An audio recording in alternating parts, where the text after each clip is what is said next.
طبرانی کی ایک صحیح روایت ہے، ابو العاص ثقفی نبی صلی اللہ علیہ وسلم سے روایت کرتے ہیں، آپ نے فرمایا روزانہ آدھی رات کے وقت آسمان کے دروازے کھول دیے جاتے ہیں اور ایک پکارنے والا فرشتہ پکارتا ہے کوئی دعا کرنے والا جس کی دعا قبول کی جائے، کوئی سوال کرنے والا جس کا سوال پورا کیا جائے،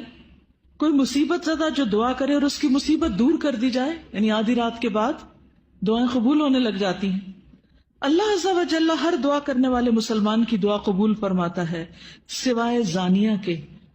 جو اپنی شرمگاہ کے ذریعے غیر مرد کو سیراب کرتی۔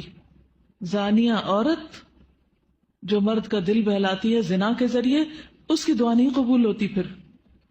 زنا کرنے والے لوگ خود اپنے آپ کو اللہ کے عذاب کا مستحق بنا لیتے ہیں۔ عبداللہ بن عباس کہتے ہیں رسول اللہ صلی اللہ علیہ وسلم نے فرمایا، جب کسی بستی میں زنا اور سود عام ہو جائے تو گویا اس بستی کے لوگوں